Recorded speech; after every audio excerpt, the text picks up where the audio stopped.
Hi, everybody. I'm Ralph Benmergui. Welcome to Not That Kind of Rabbi, my podcast where I have no idea what I'm going to say, but I sure hope the people I talk to have something to say back. It works that way because I'm not a rabbi. If I was a rabbi, they would know what to say. They'd say, Rabbi, this, and Rabbi, that. In my case, I've been wondering more and more as time goes on about the spiritual nature of this pandemic. What does it really mean to be in this space where everything is upside down? You know, there is a holiday in the Jewish religion where we start reading the Torah all over again. And in preparation for that, it's a really good idea to go upside down and to go kind of nutty. There's another one called Purim, which is kind of like Halloween for Jews. And in that one, you're supposed to lose yourself, just completely lose yourself. Drinking helps, apparently. And in losing yourself, you lose the ego sense that protects you from your spiritual self, that makes sure that you just drive through instead of actually revealing your true nature to yourself, which is very interesting. It's one of those conundrums we have as people, I think, that we know what would be great for us, like meditation. We know full well that if we meditated every day, it would just bring a clarity and a calm and a beauty to our lives. And when it comes to doing it, we go, nah, I don't think I want to bother with that. Nah, I'm not going to do that. We know we should eat certain things and not eat other things. And yet we have an entire industry based on us eating the worst possible thing and it being the best possible scenario.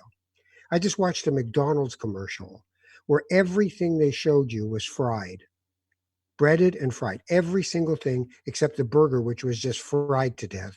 It wasn't actually breaded. I'm sure they'll have one soon. And I thought to myself, this is so interesting. And then I realized this is about salt, sugar, and fat.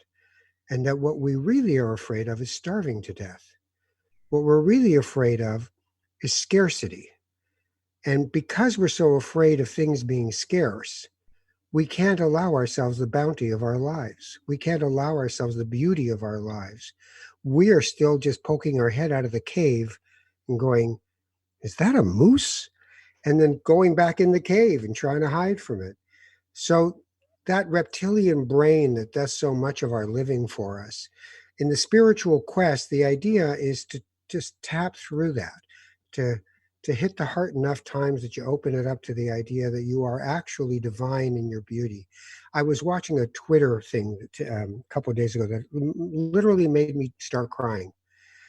We're in the middle of all this, and if you go on Twitter, it's people swearing at each other and racist comments and people who won't wear masks and yelling and Portland riots and all this insanity going on. And then I see this wonderful little moment where this girl, her mother has posted this on video and says, my child has, and I can't remember the name, I think it's called Sinclair syndrome. My child has this syndrome. And it makes it hard for her to have friends. But when she went to Christian camp last year, she met some girls who, were really good to her. And they live 3 hours away. And the girl who she's talking about, the daughter, she's taking a video of her and she's dancing and making silly faces. And then she stops because her mother's looking over her shoulder and she goes, what? And she turns around and the two girls who live 3 hours away have just walked into this restaurant. And she bursts into tears. She can't contain herself and gets a hug to the first one and then just puts her head straight down and just doesn't know what to do with her emotion. She's so overwhelmed. And then she hugs the other girl. And I'm watching this and I think this is what it is. This is the divine spark in every single person. This is the beautiful, generous act of some two girls who didn't have to drive 3 hours to see this girl, didn't have to care about her because she wasn't going to be cool, and did it anyway. So those are the things I hold on to in all of this. Those are the things that make me just want to do better as a person instead of retreating into the fear, the anxiety of the virus, the anxiety of the world not being what it was. and just let me think there are people and they care about each other. And what we see instead is the massive overrepresentation of conflict and drama and anger and fear. And we can't let ourselves be fooled by it. Even the public broadcaster that I used to work for over 20 years, I'm so disappointed when I listen to the newscast. Person stabbed at Brimley and so. This person hit at this. Just one little disaster after another in a city of 3 million people. But you know what? When I go out into the world and somebody's standing there and says hello to me, there's kindness and there's decency. And that's not what we're looking at anymore. We're looking at the circus and the crazy and that insane person who's the president of the United States, which is just the most shameful moment in Western capitalism so far, that this man can get this far and that we can let him. He's not the problem. He's the symptom. And we have to find a way towards a kindness and a love and a generosity, or that will be our future.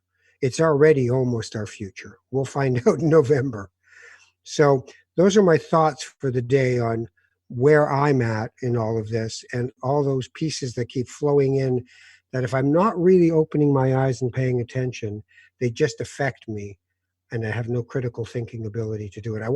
One last thing, I watched a George Carlin clip that's been circulating on social media about how we're just dupes and we're getting screwed by all of this, and that these people, they don't give an F about us. They really don't give an F about us. They want us to not think. They want us to just live in their paradigm and in their fear frame and do what they tell us to do and ask us to do and all the rest. And it was so refreshing because it was from the grave. I mean, Carlin's been dead for a while. And here he was telling us, open your eyes. Because he said the last thing that they want is for you to be critically thinking. That's the last thing they want. They don't want your eyes open. They want you doing what they would tell you to do, and that's that. So I hope we can take some of that, internalize it, and do something good with it instead of making it just if I talk like this at a party, someone goes, wow, you're really bumming me out. I don't know any other way to be. I have a very dear friend who is, to me, a magical being. He plays music in a way that I find transcendent. It's just I watch it. I've literally watched him play the piano and just thought, that's not him playing. The piano's playing him. It's just happening. It's just a moment that they're having together. I almost feel like I shouldn't be here. He plays beautiful music. He finds ways. You shouldn't. You didn't pay for a ticket. You shouldn't be here. and he has a way of mixing classical and jazz and his feeling for life all into some beautiful stuff. He also has one of these brains I don't understand, that he can do these things. He has PhD in French literature. He's like a lawyer. He's got so much sheepskin. It's like he must be boiling. It's so hot in there. But nonetheless, he's my friend. You think I'm boiling? You should talk to the sheep. I'm boiling. Jackie Mason. I said, how you doing? You're hot these days. He goes, I'm flying. I'm boiling. If it wasn't me, I wouldn't believe it. My friend is Ron Davis, and he's with me now. Hello, Ron. Hello, Ralph. What a privilege to be here. Those are such kind words. Although I do have to observe, I believe about several hours ago, you began this podcast by saying you have nothing to say, and you then proceeded to make an incredibly eloquent and passionate plea and statement about the state of the world. I agree with some of it, most of it. I don't agree with all of it, but agreement is hardly the point. The point is the feeling and the depth that you brought out when you didn't have something to say. So it frightens me to think what would happen when you do have something to say. When I think I have something to say, I usually have very little to say.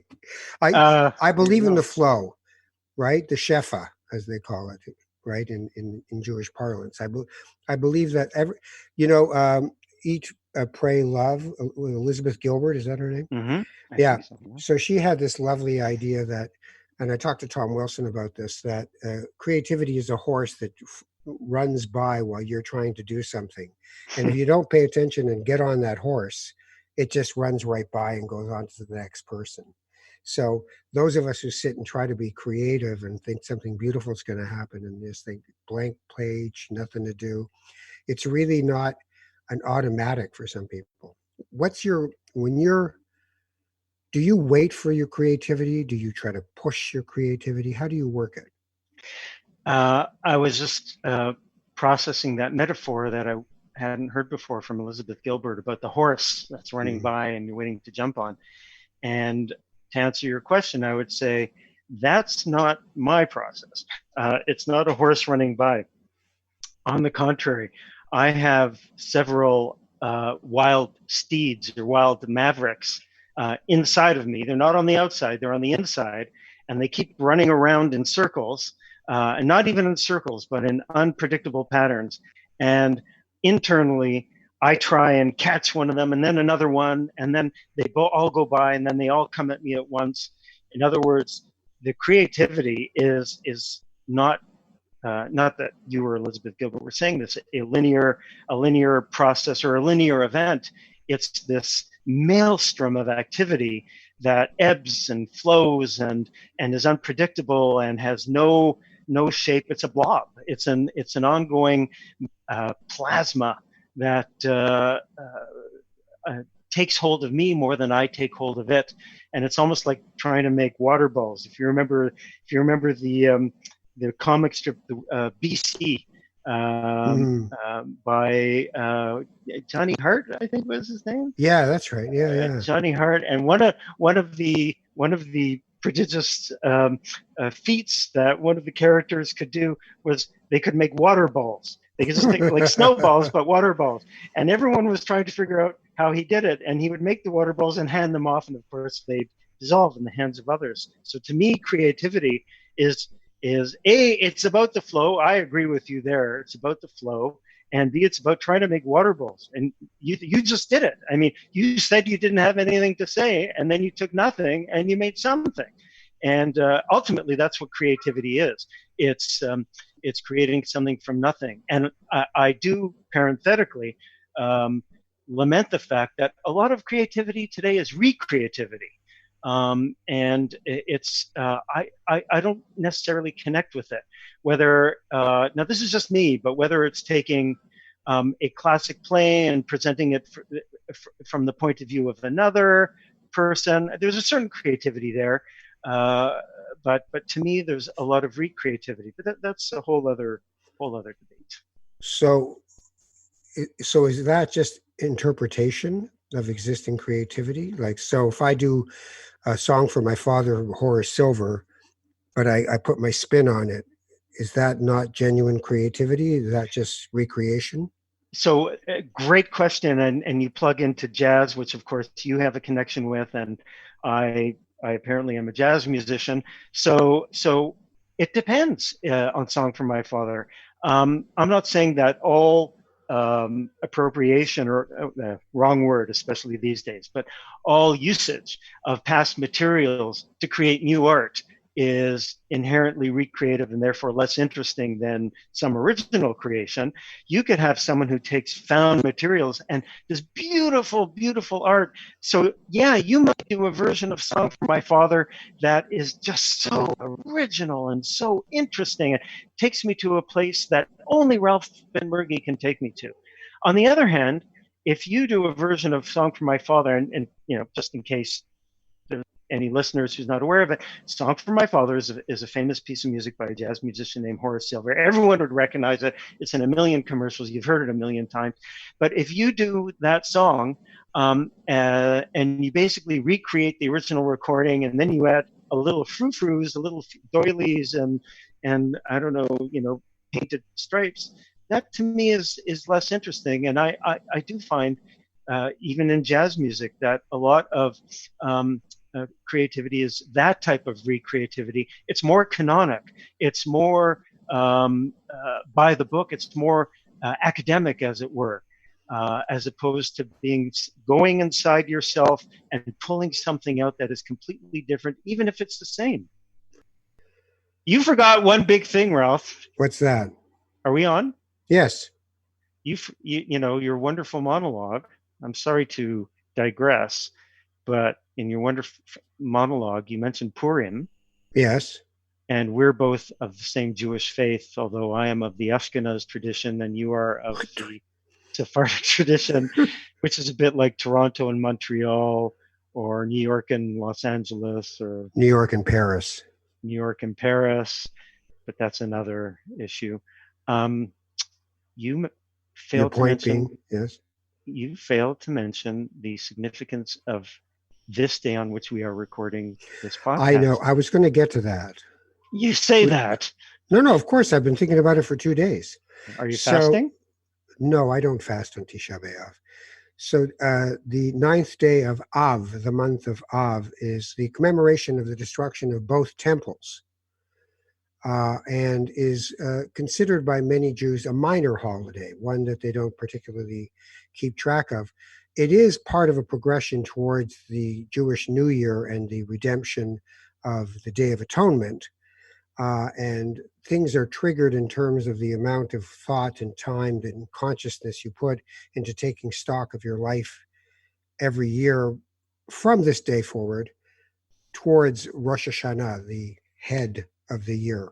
Um, but Tisha B'Av, I wanted to talk to you about Tisha B'Av in a certain way. My take on this idea of it's supposed to be a day of great sadness and mourning. It's supposed to be the saddest day of the Jewish year, Jewish calendar, as I was taught. Yes, but And we're supposed to fast. yes, but here's the thing: I don't see it that way.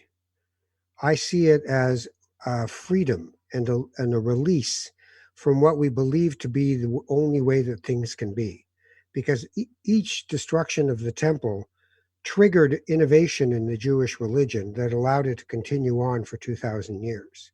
You know, you went from miracles and sacrifices by human beings to the idea of rabbinic Judaism instead of God's direct conversation with every person. The other thing I like about and I'll fold in the Kotel, the Wailing Wall, the Western Wall. We should be in Judaism. You're not supposed to worship stuff. Idolatry comes in many forms, and one of them is bricks and mortar. And so for me, it is a great release to not have a Vatican, to not have Mecca, to not have these things. And now with the Jewish state, many problems have arisen because we are now trying to fix ourselves back into a piece of land instead of being diasporic, which has its own wonderful freedoms. So there's my thought. What's yours? Well, where do I begin? The point about not having a Vatican goes to a point that I try and explain to people about Judaism when I'm engaged in those discussions, and that is we are a completely decentralized religion. That's why when you have 10 Jews in a room, you have 11 opinions, and you could talk about any topic in Judaism, whether it be the right or the existence of State of Israel or the Holocaust, or whether you tie your left shoe before your right shoe, or whether women should be rabbis, and this ebullition of debate and this coruscating discourse of argument will erupt. And it's because we don't have a guy, we don't have a pope.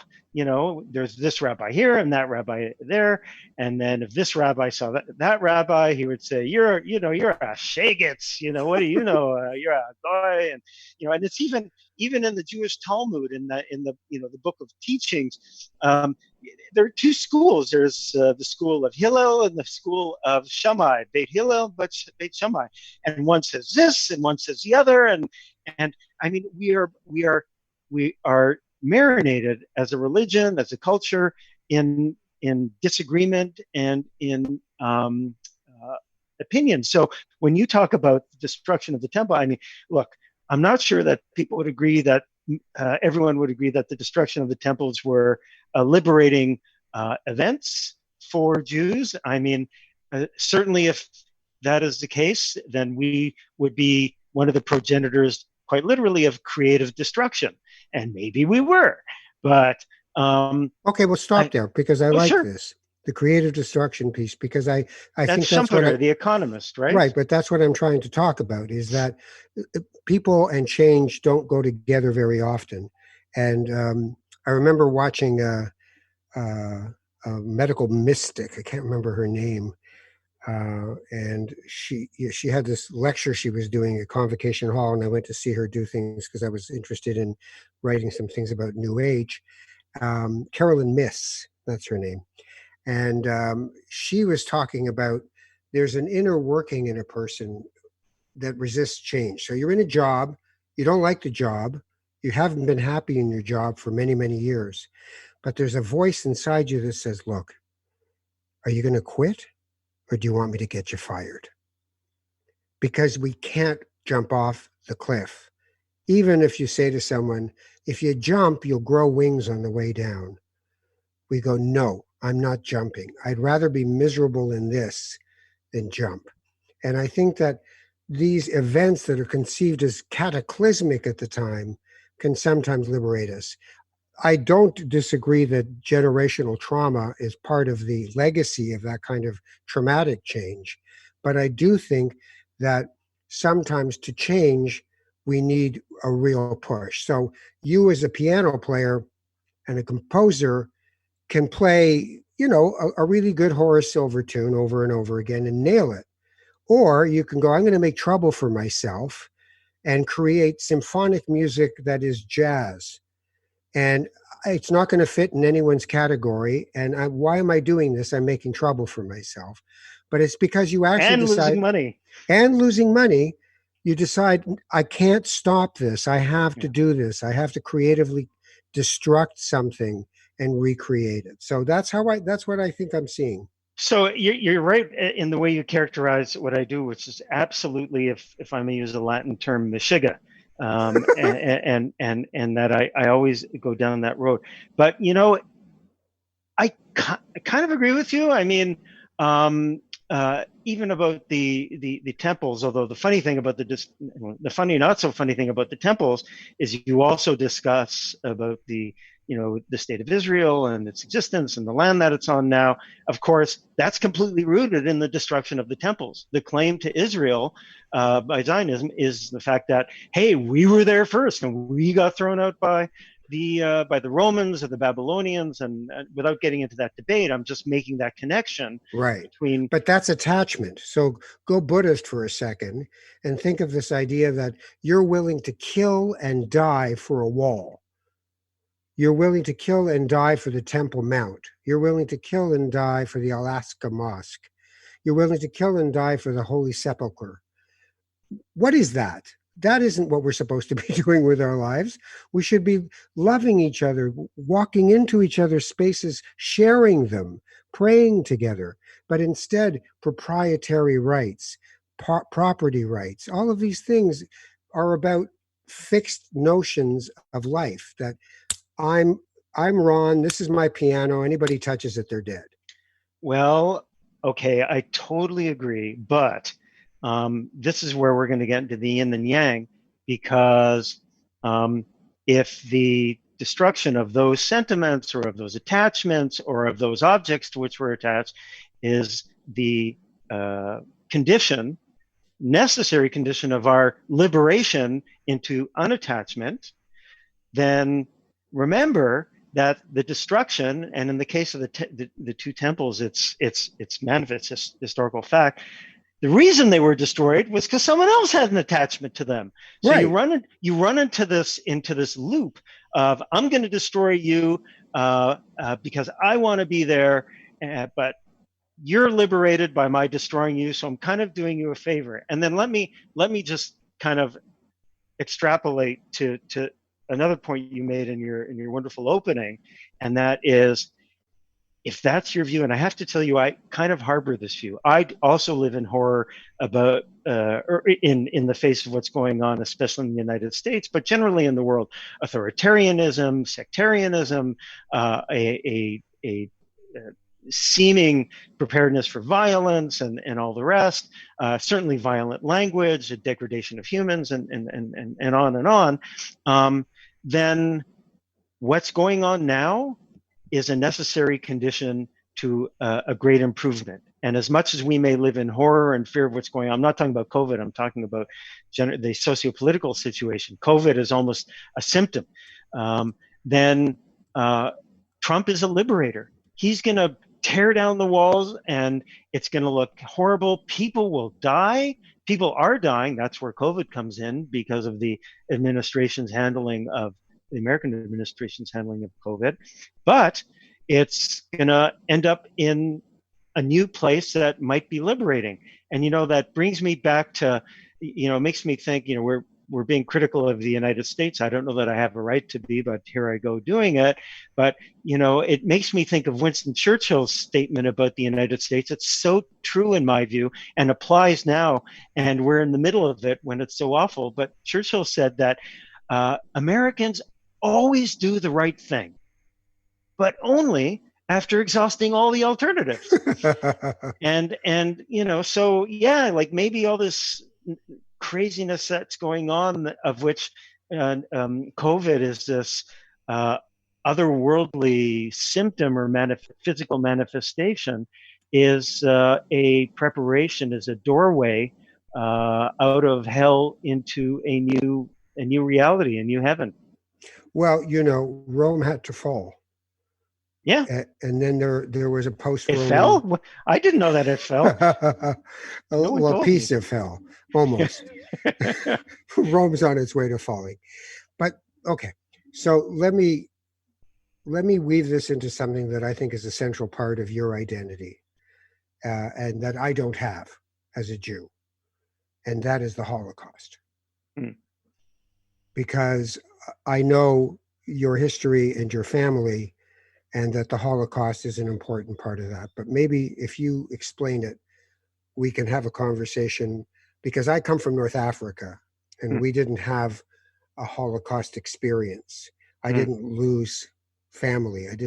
If Montgomery had lost to Rommel, that would have been an issue. But we weren't even Greece or any of those countries. We were Morocco, and it just didn't happen to us in the same way. Tell me about, when I say the Holocaust, what do you say? Well, first, this is an opportunity for me to honor and memorialize my parents. So thank you for that. So both my parents were survivors of the Holocaust, but they had very different experiences. Pretty much every Holocaust survivor, and I was raised in a community of many Holocaust survivors and children of the Holocaust survivors. All the experiences that I was privy to were unique and story-like. They're hard to believe. So my father was born in a small village, Satu Mare in Romania. Although he's ethnic Hungarian, his original name was Farkas, then became Davidovits. But he was an ethnic Hungarian born in a small village called Satu Mare in Romania. Still exists today. I believe actually Satu Mare means something like small city. But it was an ultra Orthodox Jewish city, or a village with ultra Orthodox Jews. And there's still a Satu Mare sect of Judaism today that is quite extreme. Well, depending on how you define extreme, but by most people's lights is extreme. And he was raised in a ultra-Orthodox Jewish school. He had the forelocks, the payas that people saw in, what was the name of that Netflix series? Unorthodox? Unorthodox. They are Satmar, actually. They are Satmar. Yeah, and if you've seen Unorthodox. So my father had that incredibly strict upbringing, and he was raised in poverty, and he disliked the life so much that when he was 14, he ran away from Romania and to Budapest and figured out a life for himself sewing clothes when he was 14 in Budapest. As people may know, in Hungary, the ultra-fascists didn't take over until 1944, but Jews were still subject to constraints beginning in, I believe, 1939. So my father was in a labor brigade until 1944 and would have survived if the horrible Hungarian fascists hadn't taken over in 1944. And at that point, he was rounded up and sent to a death labor camp by the name of Bergen-Belsen. And when people see, and I hope they do see or learn about the horrors of the Holocaust, but when they see those mounds of bodies being moved by bulldozers into open pit graves and emaciated prisoners on the verge of death, I can tell you that my experience with my father is when we saw some of those videos, my late father, when we saw some of those videos, he would say, I recognize that. I was there. So he had a horrible experience. He lost, his twin sister was murdered. His parents were murdered by the Nazis in different camps. He had two sisters who survived because they had gone to then Palestine in the 1930s. And then he had another sister who survived because she was able-bodied, like my father. That's how he survived. He was able to do labor. He was strong, and he survived the year in concentration camp. And then they emigrated. He emigrated to Canada in 1948. My mother was Polish. She was born in Warsaw. Grew up in a Jewish district in a lower middle class home. Her father, we were always raised with the story that her father had a restaurant, but I learned late in life that actually what he ran was an illegal booze can. And I learned just a few years ago that my mother's mother, used to get arrested all the time for stealing food to sell in the booze can. And it was actually illegal to sell the food that she stole to sell in the booze can, but it was a somewhat celebrated booze can because all the politicians used to go there. And many Polish Jews, many Warsaw Jews, not all, but many, had a slightly different experience than my father. My mother, who was 14 when the war began, was also able-bodied and was able to work. So she was shipped off to a forced labor camp. So she didn't see big gas chambers. I mean, she saw people shot. She saw her brother forced to dig his own grave and then be shot by the Nazis into it. She saw her mother be deported to an extermination camp because her mother was not able-bodied. But my mother survived through her labor. And needless to say, they were both traumatized. But my parents both tried to resume Eastern European life after the war. They failed. They then made their way to a refugee camp in 1946. My mother showed up at the refugee camp in Austria. She gave her name, was processed by the Red Cross, and said, here's your room, go to your room. So she goes to the room, and apparently there were supposed to be two people to her room. She opens the door, and there's a man in there, and obviously the other occupant of the room. So she takes the room, and 1 week later, she and the man were married, and that was my father. And even though he was Hungarian and she was Polish, they remained married for 62 years. And their trauma, of course, lives on through us. There's a great poem by Philip Larkin, This Be the Verse. They fuck you up, your mom and dad. They do not mean to, but they do. They give you all the faults they have, and then they add some just for you. Man hands on misery to man, and it deepens like a coastal shelf. And he goes on to say other things. So that's very much the experience. Maybe more personal detail than you thought, but we grew up in an environment where, and my parents talked about the Holocaust. They were not afraid to, they were not so traumatized. Many children of Holocaust survivors have parents who won't say a word about their parents' experience in the Holocaust, or won't discuss it, or only find out late in life even that their parents were in the Holocaust, but I grew up in an environment that when my mother would say, "Oh, I was in camp with her," uh, it wasn't the Yeah. summer experience at Wahanawan. Yeah. It wasn't Fundale. Exactly. Wow. Wow.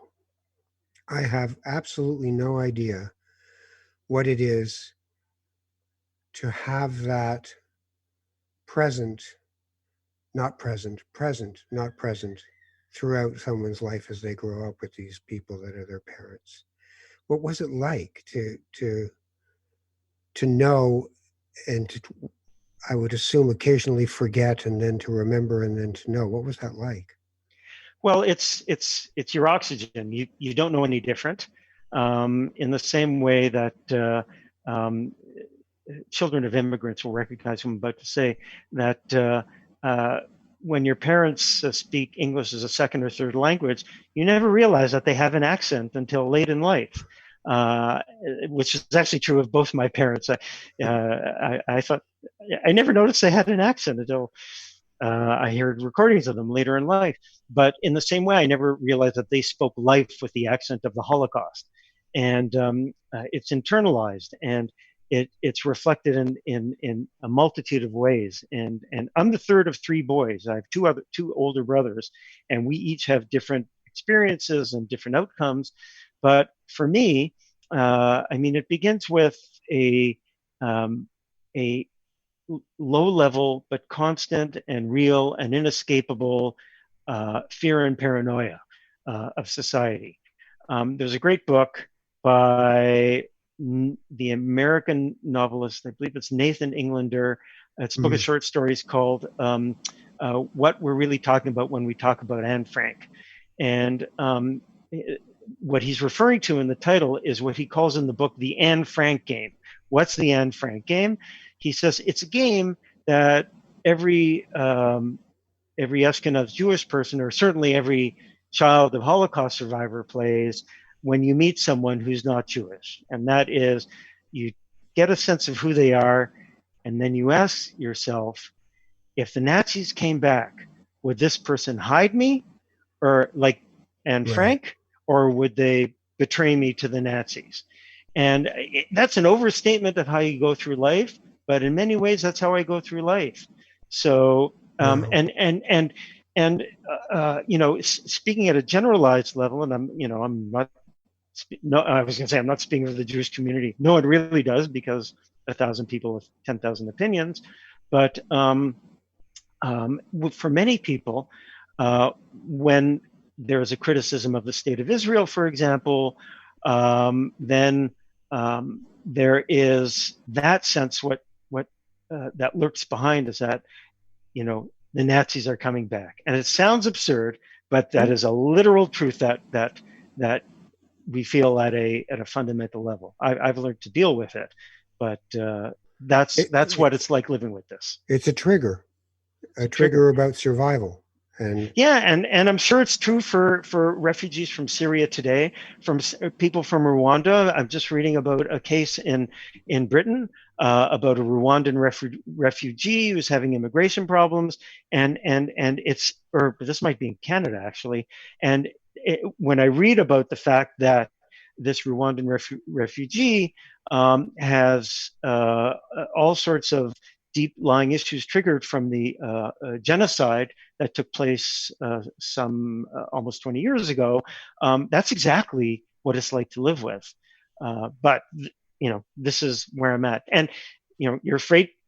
You're not afraid, but you're very self-conscious about saying you're Jewish. You mentioned Jackie Mason before. yeah, Jackie Mason had this thing. It's like, people, a lot of Jews don't like what I do. Gentiles don't care. Jews don't like what I do. Why don't they like what I do? Because I'm too Jewish. They tell me, could you be a little less Jewish? Why do right. you have to be so Jewish? And part Well, of that, look at the Hollywood actors, right? I mean, yeah, there's a wonderful book by Neil Gabler called An Empire of Their Own, How the Jews Invented Hollywood. And the laundering of the Jewish reputation and identity by all five of these Jews, who are the studio builders of LA and Hollywood, is to start synagogues that are more like churches, to intermarry, to really do what they could to wipe out everything that they had come from. And it's a conundrum in Judaism at all times, and right now it's still a conundrum for Jews. There's something, it's difficult. Okay, so here's, somebody told me this, and it's a version of a joke. And he says, this man lives his life, and he's gone through the Holocaust, and he dies. And he goes to heaven, and God is there. And God says, okay, I'll let you in, but do you know any jokes? He goes, yeah, no, I got one. I got a Holocaust joke. He goes, okay, let me hear it. And he says, a guy goes into a camp and gets himself killed, and there's 5,999,000 other people too. And God looks at him and goes, I don't get it. He goes, well, you had to be there. Sorry. No, right? Right. So, where in your constellation of Jewishness is God? Somehow I knew we were going to get to this question. Well, if I'm honest, nowhere. This isn't on my part, a doctrine. This isn't anything I've developed. It's a state that I've been in from birth, and I've hesitated to identify it, and then I realized it just happens to be my truth. So I consider myself to be a literal agnostic. And remember, of course, that agnostic means without knowledge. And I don't know. I don't know. What I really am, my wife, Daniela, who is super spiritual and would be on the other end of this conversation, says, I'm in my head. I live in my head. And maybe I do, there is a Jewish intellectual tradition, and I have way too many university degrees, blah, blah. And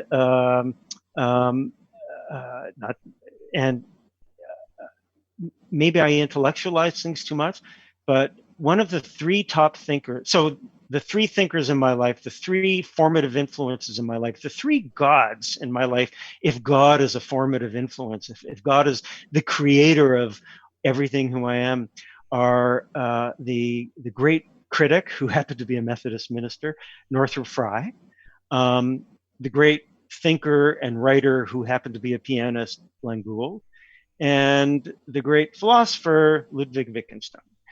And, Wittgenstein said that he didn't say this, but a summary, maybe a bad one, of his philosophy is that all philosophical problems are problems of language. And that is a go-to for me at a theological, fundamental level. And so you ask me, where is my God? So first of all, I don't know. I don't know if there's a God. There's no evidence to me that there's a God, and we can get onto that. I'm very much a materialist in that sense. I believe there are atoms and electrical signals, and they make it happen, and we can have a whole discussion about that. But before I even go there, you ask me, where's there a God? And I say, how is that a meaningful question? Why do I have to answer that question? What's a God? There are millions of gods anyway. What's his name? The guy who took over from Jon Stewart, brilliant. Trevor Noah. Trevor Noah, the brilliant comedian. I think he is the man of our time. And he has this thing about the English invading.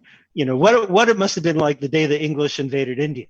And coming in on a horse, and there's an Indian farmer in the middle of his farm, and some English soldier walks in on a steed and says, "We are here in the name of God to take your country." And the Indian, I can't do an Indian accent. The Indian accent says, "Well, who are you taking it?" And the English officer says, "God." And the Indian says, "Which God?" And the Englishman says, "God. What do you mean God?" And the Indian says, well, which God? What's the name of the God? And the answer says, the name of the God is God. And, they get into this obvious thing between, It starts to Indian, sound like a Monty Python sketch after a yeah, while. Hindu religion and Well, it's but I would, by the way, interject that in the sure. Hindu religion, from what I've understood, uh, there is a misconception in Western society that there are many gods, that there are a polytheistic faith. They are the different faces of God. They have 8,000 Ah, faces of God. It isn't that okay. God is 8,000 different deities. It is that you use different things to describe different aspects of divine existence, but it is all within a unity. And like all theistic religions, there is a God, but God is unknowable. At one point, you said that you know you can't prove it.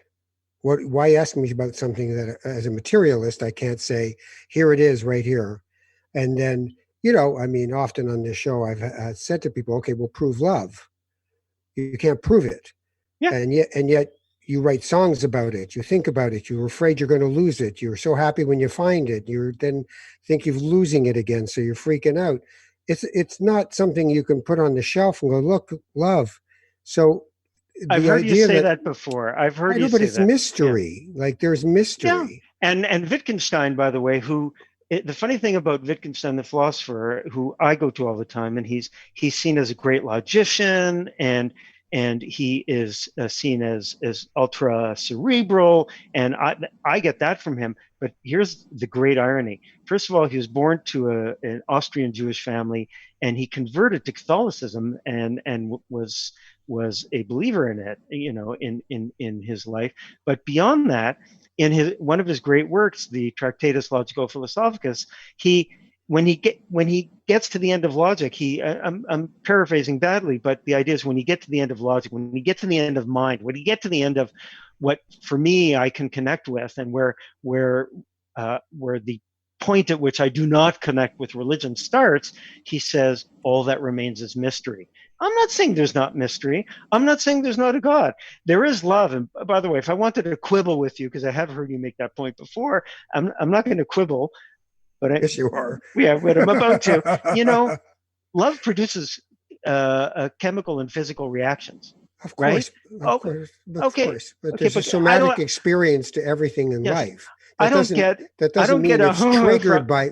But it doesn't mean it's triggered by chemicals. I It don't means get a chemicals bulge are a from God. reaction. Yes, I don't get a bulge from God. I'm just saying. I hear you. But Mhm. when I think about your music, I get a bulge from my music. Music is a mystery. You no, but no, know. no. I wanted your when you said that Danny sees you, your wife sees Yeah. that you're in your head. Yeah. Right, and it's easy because you have a really good head. You can go and play in there for a very long time. But Yeah. yet, when I listen to your music, I'm not listening to the music of somebody who's in their head. If you were So in your the head, it would be boring as batshit.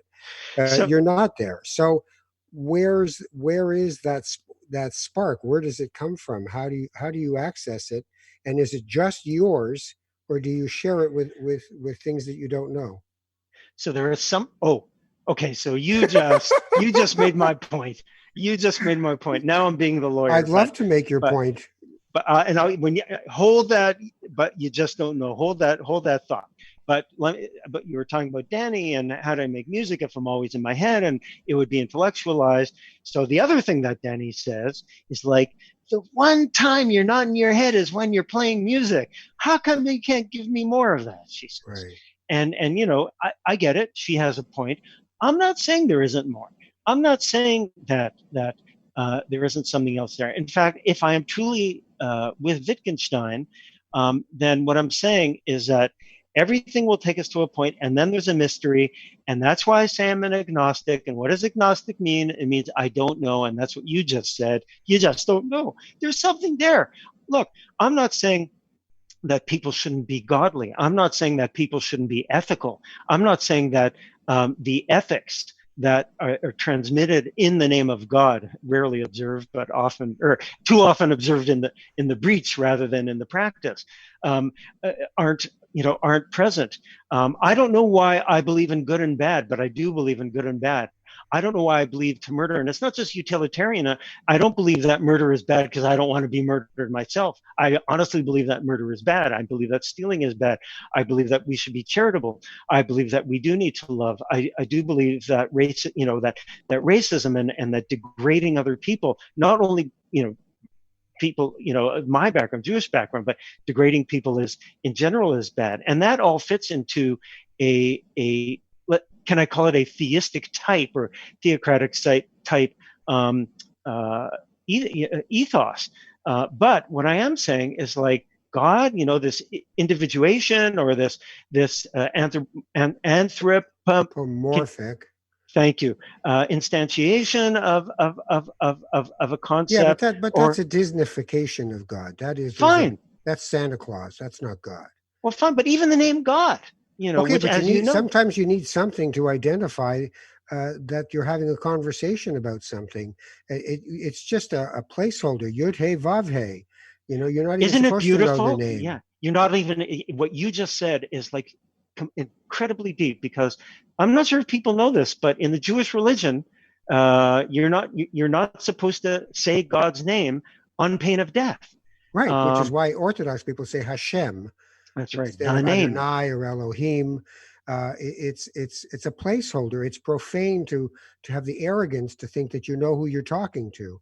That's why I'm always Yeah, amazed when people say, God told me. I went, wait a minute, God actually told you something? That's fantastic. Which is not the same as you she are in. she Yeah, told you. yeah, that's right.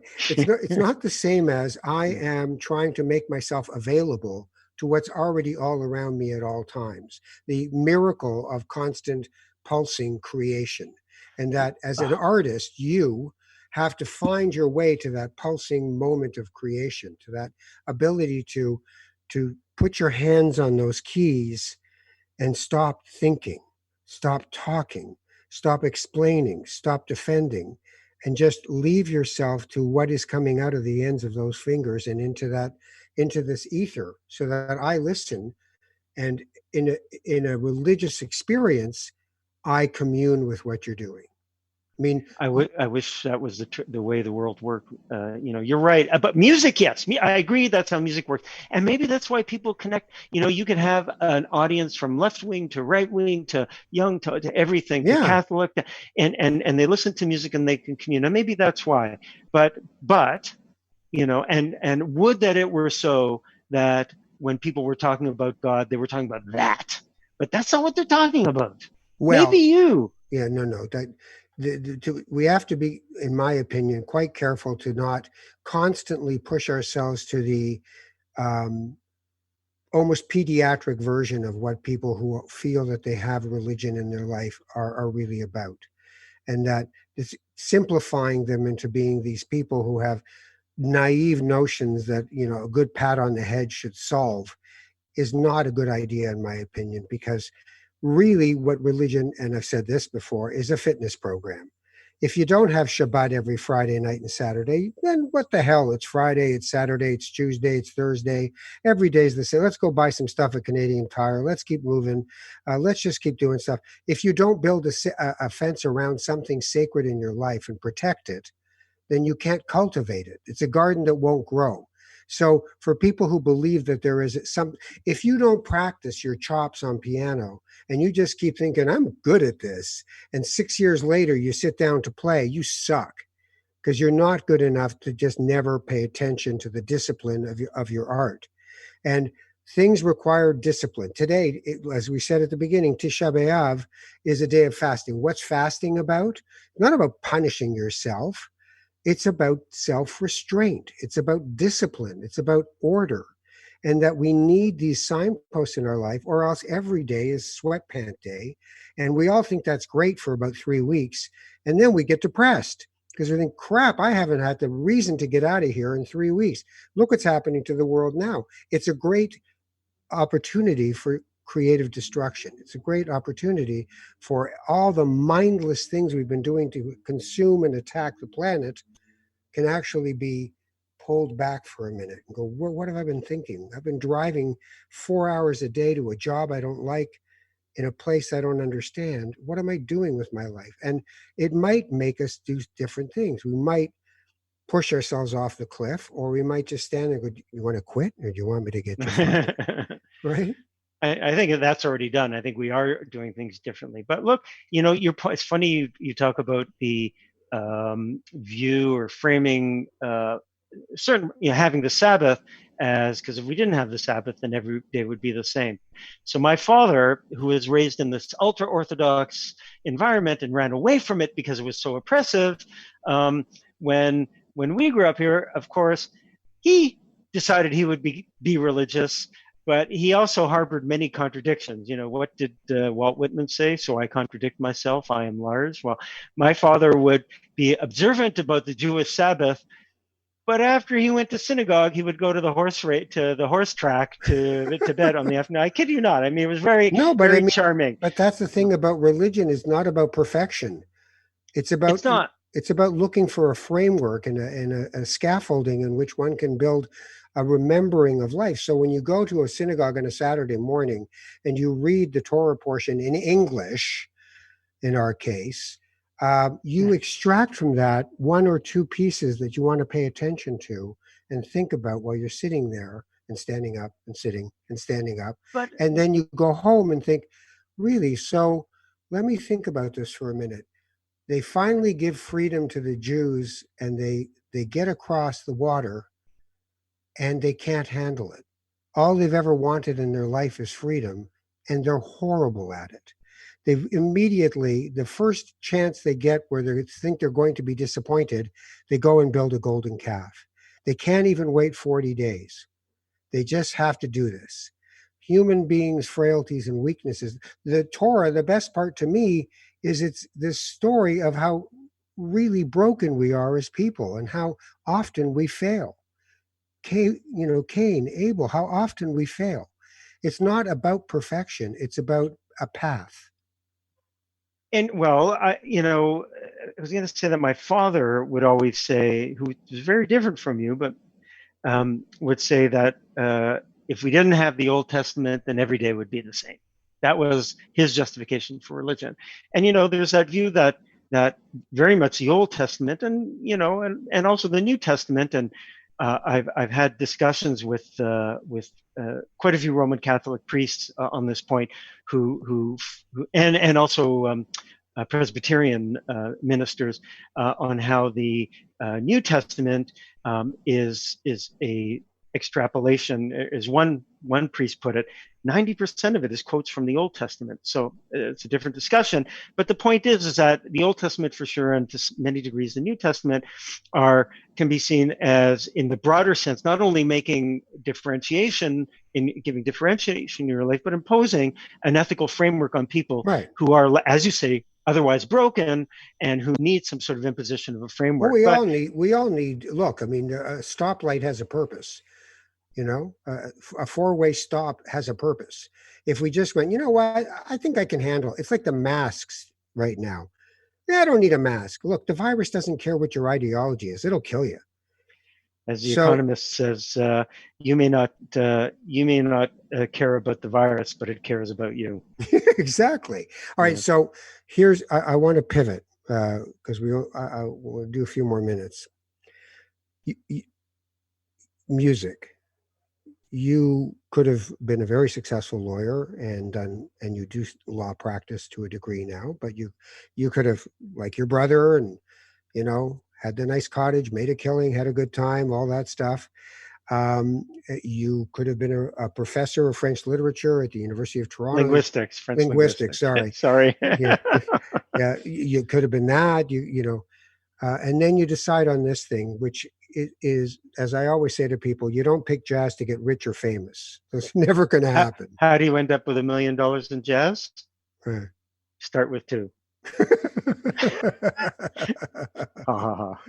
So, what compels you for the path less traveled? What is it?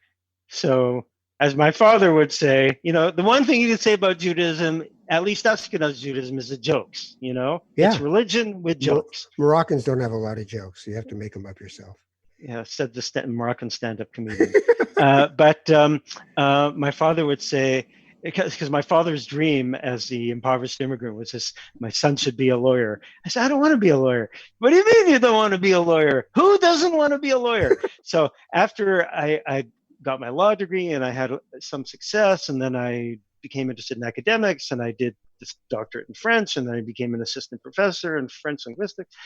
I came back to jazz 23 years ago, and my father would say, "Ay, Ronnie, you're a lawyer, you're a French professor, and now you're going to be a jazz pianist?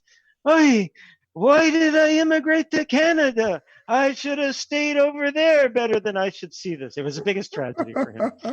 Yeah, it wasn't, it's certainly not a way to make money. I mean, you know, I was actually gonna kind of, before you pivoted, and thank goodness you did, because otherwise I would have gone on to another tangent. I was gonna say, like, why do we need differentiation between days? Every day, every minute.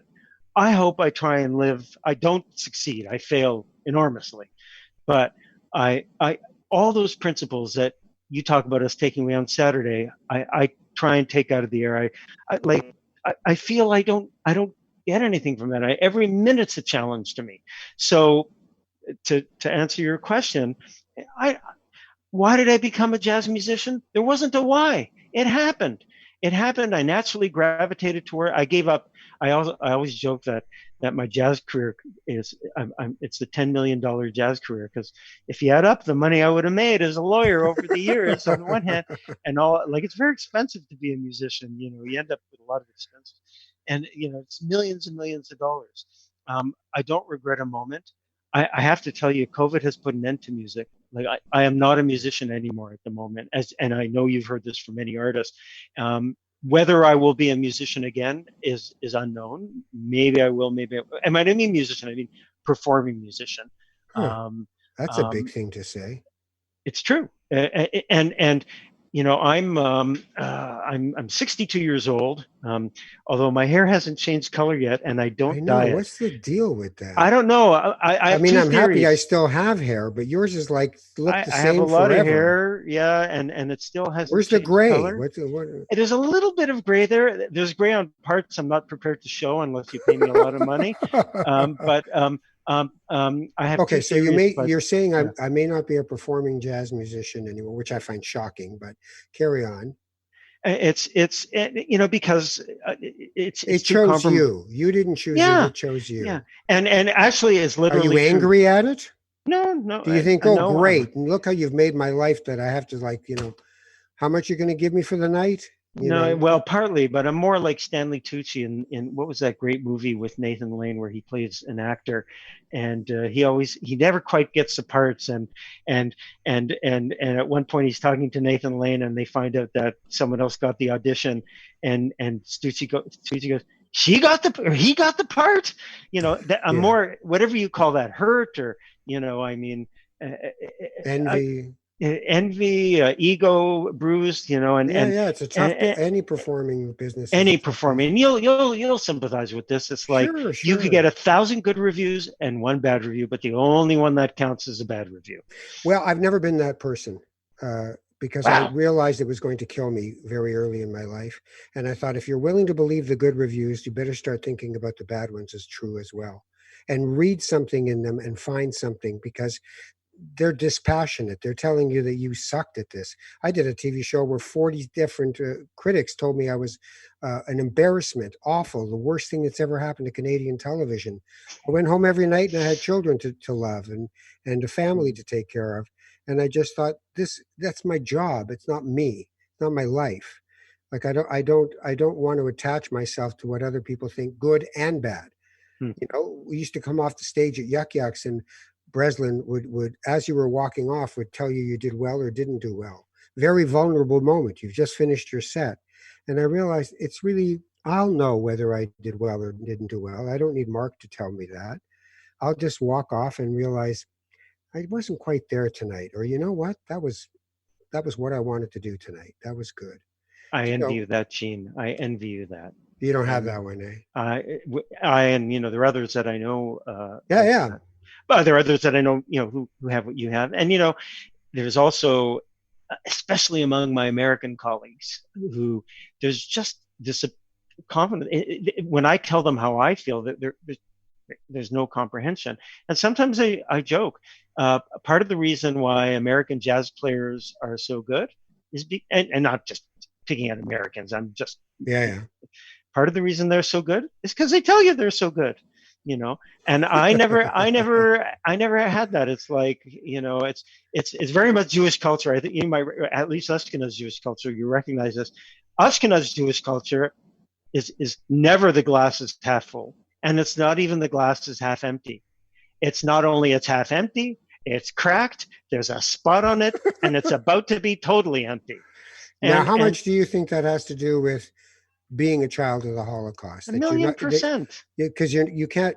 It's not right for you to be happy and have a good life. It would be a betrayal of your parents. It's a million percent. And I mean, which is why, like, being a performer, even though I get kudos and I've had some amazing, amazing moments, and even to hear the generosity of your words at the outset about my playing, which of course I don't process. It's like, I don't believe, you know, is even though I've had that, it's not something that I can feel. I can recognize it from the outside, and what's we talked about the top, and I know we're heading towards the finale here. So I'll do a callback to the beginning of our conversation. That there's this physical manifestation with COVID that we happen to be living through at the moment that represents either something in society or and that has thrown us into behaviors that will force the societal and the spiritual behavior that maybe we should have through physical means. Well, I released my 12th record last year, and not all of them are great, but some of them I truly believe in. But I never got the recognition from the industry that I'll confess that I wanted. Right. My ego wanted. That was the one thing I wanted from the industry. I never got an award. I never got a nomination. And then I released a record last year, and it didn't get a nomination, and so I resubmitted it again, as I was allowed to rules this year, to the Juno Awards, and I said, oh, what the hell, we'll see, and I actually got a phone call the day before the Juno nominations came out, and it led me to believe wrongly that the word was out I wasn't going to be nominated, and I felt, oh, okay, the business doesn't want to recognize me. I'll keep doing what I do. I don't know why I do it. There's a satisfaction when I'm on stage, and I've had great colleagues. That, by the way, that is the number one thing, the great musicians I get to work with. It's such a joy. And then I got nominated for the Juno, and I got that recognition. I didn't win, but it's fine. Wonderful How did you musician feel won. when you found out you actually had been nominated? It was one of the rare moments in my musical career when I felt satisfied, validated, and I'm going to use the H word here, happy. And it's not because my chest was puffed out and my No, peacock no. feathers were spread. It's because there was some value to what I did, and someone out there recognized it. And why do I do music? Why I went to music, to answer your question, and I Why? find it less elsewhere. Connection. How did you and I meet? I connected with you. That's God. That to me is God. That is spirituality. It's the connection. And Jesus said, when two people are together, I am there. I mean, that's the whole point of it. The divine spark can only happen. It doesn't happen by yourself. That's why the aesthetic route doesn't really do it for me. I don't want to sit in the top of a cliff by myself forever. It's only in engaging with people. Conquering the feeling of separateness is an important part of one's life, because, some people say you live alone, you die alone. And I say, no, we're all walking each other home. That's all we're doing. But we should be walking consciously each other home. We should well, find those moments together where we just say, I'm not going to just let all this pass. Oh, we should get together. In Toronto, when I lived in Toronto, I'd say we should get together to people. And a year and a half later, they'd find a weekend where they might be able to get yeah, together. that's And that, very true. to me, that's why I did Friday nights, why I did Sabbath dinners. It's like, just pick one. I'll give you 3 dates, pick one. And then people were all of a sudden together who would never be together. And that's the structure that I think, okay, this is a container, and music is a container. We can talk about stuff, and then we go into this room, and you sit down at a piano and you start playing, and I'm no longer just in this room. I'm floating with these other people in this experience. And when it's over, I'm not the same as I was before it started. And I know Mm. you're not great at being happy. But you still bring joy. So there's a lovely ability to do something that has been harder for you to find because the generational trauma that you carry around as a suitcase is not going to just go away because you'd like it to. It's just what you got to live with. But on the other hand, instead of just telling everybody, look at this suitcase, see this awful stuff in here, this is horrible, you went, I think I'll go sit at that piano and play. And what a lovely thing. It's a lovely Oh, thing. it works for me. Yeah, it works for me too. Mr. Davis, Bless you. I'm bless giving you a you. blessing. Thank you. And I'll give you a blessing. May you continue to play music. May you continue to play it in front of people.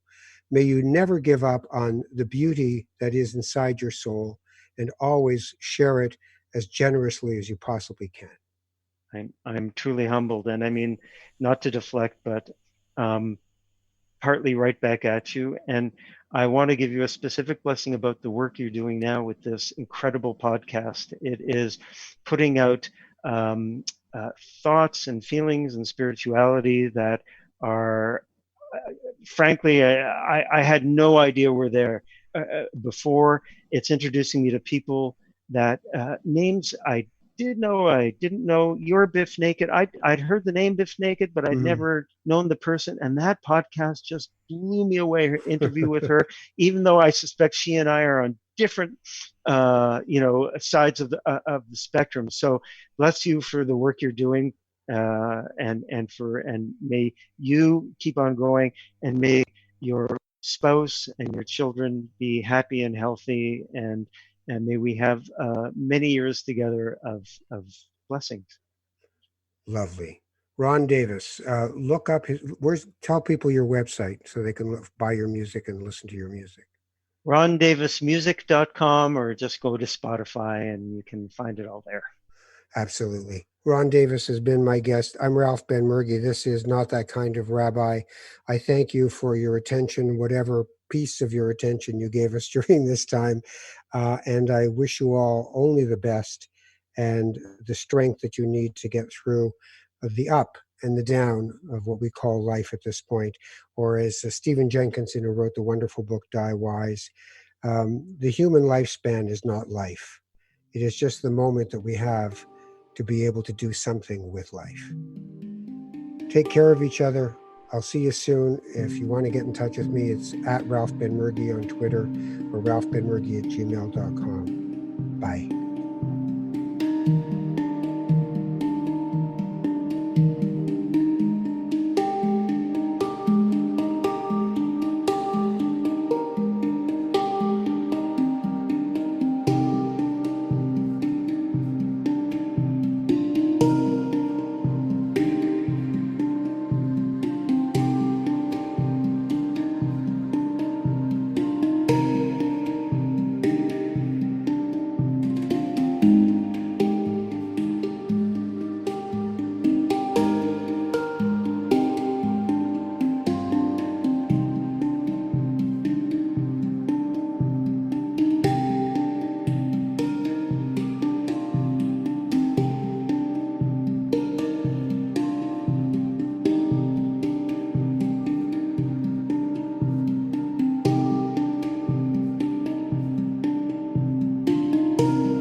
podcast has been produced by TMDS and accelerated by Roam Phone. Roam Phone brings you the most reliable virtual phone service to run your business and protect your home number from unwanted calls. Visit roamphone.ca to get started.